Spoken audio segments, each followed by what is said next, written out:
Okay, so we're gonna talk, and Manny's just gonna show like kind of how he would go about gathering keywords for a product listing with the Helium 10 tools. So it's a little bit different than my strategy, and everybody's got their own. So how would you go about gathering and researching? What's your strategy? Your 30-second strategy? I'm curious. So my 30-second strategy is I go in and I find like I'll type in kind of a seed keyword, and then I look at what's the highest volume, and then I look at what is kind of weird or whatnot, and I look at these ASINs that are somewhat relevant, but whatnot, and then by gathering all of that, I gather and I go wide, and then I look at and I sort it by the highest volume, and I try to find like weird keywords then that I didn't know but are actually relevant, and then I put those in the magnet, and then that will give me that. So essentially I take all sorts of different types of products, reverse ASIN, find weird anomalies that are relevant, and then put those in the magnet, and then that tells me everything algorithmically similar to that. So now I have like everything. Yeah, that's a great way of doing it too, because you're starting with everybody else that's already in the market, finding all their keywords, and then when you find something else, use that as a seed keyword and magnet to extract even like a broader, bigger group of that specific seed keyword. So yeah, but it's overwhelming. Yeah, I can see. Yeah, because you're going into magnet and running dozens, if not hundreds, of keywords, and it could take. I mean, how long does that take? Does that must take days? Too long. Too long. I know, right? Days. Yeah. So that's why I asked. I'm getting other people to see how they do it. I need a faster way. So I'm going to give, so I love that idea. And I'm like you, I spend way too much time probably on keywords. But I start with magnet. So I know what my seed keyword phrase is going to be, right? So when I'm in magnet, and if I know it's tactical flashlight, okay, right? I'm going to go, oops. That's what happens when it's tactical flashlight. When you've already searched and you hit enter, you got to hit the search button. It's one of the weird things that we have here. But I'll go through. I do the same thing. I will sort. Did I spell this right? No, it's flat. I'm like, why is the search volume so low, guys? Here you go. It's tactical flashlight. there's 12 people a month that search for that. Huh. So we'll go tactical flashlight. All right. It's going to say I've searched it. Yeah, we'll do a new search. And I search just like you. I like actually searching by exact phrase search volume, because I want to go after the big stuff. But if you do that, you might miss some opportunities. I'll give you an idea or an example here. This has got guy gifts. Okay, that's weird. But tactical flashlight, this is where magnet's super powerful. It's telling you that the term guy gifts is probably an interesting keyword phrase to actually sell tactical flashlight. So one thing, just quick, how Magnet sorts these. When you originally hit search, so guy gifts, what does this mean? That like guy gifts is ranking. So of tactical flashlights, like the ASINs there are like, or this is like somehow relevant. You can't give away all the secret sauce, I know, but no, but here's the thing. So we have the largest database of ASINs on the planet outside of Amazon. Amazon's number one, we're number two. We have just over 450 million ASINs. Okay, so we have a massive amount of data.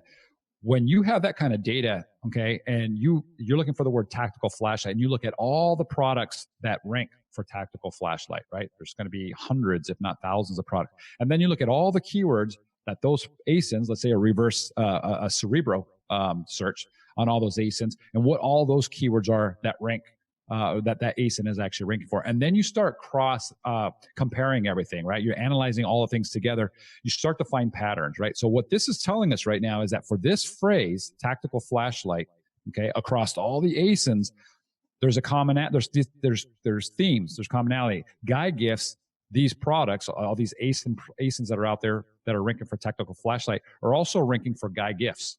Oh, okay. So this is really cool. So now you're going, okay, well, if they're all ranking for guy gifts, they might be generating sales. And you can look, there's 2,200 people that search for guy gifts. Now, we don't have the conversion data, right? We don't know how well this will convert for a tactical flashlight, but I can pretty much say, I think everybody would agree that a tactical flashlight's probably a guy gift. It's not a woman's gift. Yeah, for sure. Right? But it's also travel gear. Okay. Flashlight magnet, maybe. This is a brand. I don't know what XML T6 is. Maybe that's a brand. But you've got all these different things. Tactical pen TSA. So again, this is not a pen, but it's giving you an idea that tactical flashlights, the ASINs that are ranking for this, are also ranking for these specific keywords. So I feel like, or I like to say that Magnet is almost like running Cerebro like a ton of times, on different ASINs, and then taking that data and crunching it together, and then using an algorithm that we have to give you some really interesting results. That's why I say Magnet is super powerful. It's much more powerful than Cerebro, in my opinion, for coming up initially. Cerebro is fantastic for dialing in on one specific ASIN and only seeing the results for that ASIN. Okay. So okay, what I'll back do, to your strategy. Yeah, I'll go through and I'll look initially at the results here, but I like also doing exact phrase search volume. Now, when you do this, and you've seen this, you're going to get some weird stuff, because sometimes the most searched phrases are just not going to be like the most ultimate keywords. Are not going to be super relevant. But I can see that tactical flashlight is the top. It's 49,000 searches. LED flashlight, right? Look at that. That's 31,000. So how do I get LED flashlight into my listing? I'm definitely going to try. Flashlight with a space, right? Instead of a single word. A lot of people might not do that. They might keep it as a singular word. But check it out. Flashlight with a space, 27,000 searches. Then just gadgets for men, 18,000, so forth. We can keep going down the list. But I'm going to go through all of these keywords, starting. Why not start with the most searched stuff, right? And I'm going to try to see what I can do with these keywords in my listing. Remember, I'm going to go through the process of assigning them in a spreadsheet. I'm not doing this here on the screen right now, but I'm going to say, okay, is this super relevant? Is it relevant? Is it somewhat relevant or not relevant? And I'm going to move it into that column. Next one, next one, next one. And when I'm done, I'm going to start with my super relevant, because if I can fill up my whole listing with only super relevant, right, then I'm good. I don't have to do the other stuff. But I'm going to try to get everything in there. I'm going to try to stuff it as much as possible, because I'm going to get the majority of my sales that way. I'm going to get a lot of sales. So that's pretty much it in terms of using this tool. Again, then I go into Cerebro. I will go out there and I'll do a search for probably my top 10 competitors, at least 4, sometimes a top 10. And you can do all of them. You can do 20, 30, 40 of them. And then do what I showed you with the view, right? When we went back in here and I'll just. So you just put your top 4 competitors in there, then?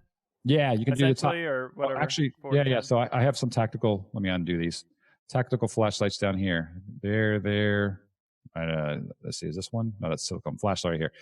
And then just view, and then I would do. Oh, I did 3, but yeah. Then I do the same thing with this. Okay, and I would go through these keywords. You can also search by exact phrase the same way, and again, move everything into those categories. It's a slow process, but when you're done, you're going to have an amazing keyword list, and you're going to have an amazing listing that's just going to be, when you're running your pay-per-click campaigns, when you're doing a launch strategy, you're just going to crush it, or you should if you do it right. Yeah. So now here becomes the overwhelming part of, like, where do you save the keywords? What do you do with them? Like, do you just save them in Excel files, or? Yeah. Well. Okay. So we have access to certain things that the public doesn't yet. What's in production isn't what we're using on our side. So we're working on word banks and things like that we've been using that you can't see here. That's what I want, because it's so tedious. If you guys, so hopefully by the time you guys watch this, there's a solution. But yeah. So, but for right now, I mean, Excel's pretty common. You can take all of this stuff, and if you want to start tweaking with things, you can move them into Frankenstein, but Frankenstein only is one column, essentially. Frankenstein is our keyword tool, guys, over here. Yeah, that's what I use to optimize, but yeah, keeping them is the issue. So yeah, we're working. That's exactly what a lot of people want. What I wanted is to have specific keyword banks, so that later on you can load them up. You can work on them, save them, and then load them up at a later time. If you come out with another product or a child variation, you go back and load those things in. You don't have to go searching for spreadsheets and things like that. So that's coming. Oh, okay. See, this is another reason why I like you guys, because you're always updating the tools. We try to do stuff that we want to use, that I think other people would want to use, and yeah. Okay, so in the meanwhile, hack together some Excel sheets, organize it on you. Just don't lose them, and then your video locked up, by the way, again. Yeah. Well, whatever. Doesn't matter. Doesn't matter. It's probably dead. It's all good. Okay. Anyways, so that's how Manny does it, and then you'll go through and kind of put them into those categories like we talked about just earlier, and then you're good. And I make sure, obviously, you want to go through and make sure you're not using things that are going to get you in trouble. I don't use trademarks. I used to. right? I used to sneak them in, put them in the back end search terms. Amazon's getting really good about catching that kind of stuff now. So um, it's better to just go into AMS instead of using, trying to get it on their front end of your list or into your listing. Just go to AMS and copy all the ASINs. There's a way of doing that, by the way. Can I show them real quick? Since we're Yeah, talking? yeah. If you go to Amazon, let's say I did bird binoculars, if you're going to use AMS, right, and you're going to do display ads right on people's product listings, if you click on the our extension here, there's a thing called ASIN Grabber, right? You click that, and whoa, okay, here we go. It's actually going to go out on this page, and it's going to grab all the ASINs, okay, in here, okay, which is really cool. So there's going to be, what is there, 132 of these. So I can export this now into a CSV file, and then I can bring that into AMS, and then all of these ASINs, my ad will actually show up on their pages, right? If my bid amount is sufficient to do that. So it doesn't matter what their brand is, because I'm not bidding on their brand, I'm bidding on the ASIN. So it's really cool. Oh, okay. Yeah, that's a good tip. Yeah. So instead of sneaking the trademark into your listing and potentially getting dinged and getting in trouble, I wouldn't do that. You could try bidding on it on sponsored ads and things like that. You can put trademarks. I believe that's okay. You're just not supposed to have it in your listing. Yep. I'll make a separate video about that too, adding in. And so, cool. Okay, yeah. Great. Yeah. Well, thank you for showing your process. And yeah. So, do you have any final parting tips on keyword research, or where you see people run into issues? Or I guess you have your Facebook group, so you get people asking questions all the time. Like, is there anywhere people are overlooking it or underlooking it? From your, you kind of specialize in keywords, so. Yeah, I would say start with the largest list possible, and you're with Helium 10. That's gonna help you. I don't think you need. I used to say, and you'll hear it on my podcast initially, even when we had our initial keyword tools, I'm like, don't just use our keyword tool. Use as many as you can out there and combine everything. I don't feel that way anymore. I feel like a lot of other keyword tools are just either they don't give you that much data. You've seen that, Brock. We were talking about it and showing what other keyword tools pull. They don't have a lot of them just don't have the sufficient volume, right? Yeah. You don't get anything. The other bad thing is, and of course, people believe that the search volume in all the tools is accurate, and it's not. A lot of these search tools are using made up numbers. They'll use some kind of Google search volume. I have a video on merchant words, and I'm always out to support them if they come out with really accurate numbers, but I just haven't seen it yet. So yeah, so you got to be careful, because if you're basing I'm basing where I put my keyword phrases in my title and my listing based off of search volume, right? So if I know, think about it. Let's look at this list, this page right here. Let's look at the top two. One gets 26,000 and one gets 2,700. So it's a factor of 10, almost a factor of 10. So let's just say that this data was all goofed up. You're using some other tool, and it said that bright flashlight gets 10 times more than LED flashlight. Well, if I'm going by that, I'm going to make sure that bright flashlight is in the very beginning of my title somewhere. LED flashlight won't matter. I don't care about 2,700, right? Not when I got 26,000. So I would be under optimizing my listing by no fault of mine. I'm going by what the data is showing me, and I would be messing up my listing. And that's what so many people that use the wrong tools are doing. They're going in and they're using bad data to create their listing, and then they don't understand why they're not there. They're like, hey, I'm ranked number 1 for my main keyword, and I'm not getting any sales. And then you ask them what the main keyword is, and they tell you, like, that's not a main keyword. That's like number 30 on the list. And they're like, no, I use this tool, and it says this is how much search volume I have. And I don't like the bad mouth other tools or anything, but you just got to be careful, right? Yeah. And or there's some people who are like with regards to the main keyword, they're just like, all right, and they're just guessing. They're not even using the tool sometimes. Like, I see there's a lot of YouTube videos out there where they're just like, they just look at the product and they guess what the main keywords are. And like, then it's like, that's not the right keyword. No. Like, there's only 18 searches a month for this, and he was telling us it was a good product. Like, I've seen some videos like, it's irrelevant. Yeah. If you don't know what your main keyword is, go grab the top 4 or 5, 6 ASINs that you think are, the leaders in your industry. Usually it's the ones that have the most reviews. That's an easy way of determining who it is, right? Oh, that's good.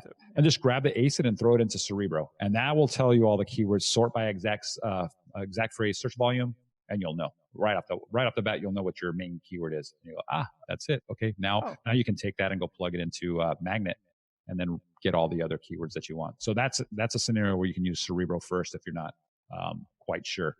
The other big thing that people, I guess, questions that people have, Brock, is what's another good one? Would probably be like where to put keywords and how many characters in the back. And there's a lot of those types of questions. Not so much yeah. We'll make a video about that, just addressing that. We'll make a short. Cool. But all right. Well, thanks for that, and we'll move on to the next video. Sure.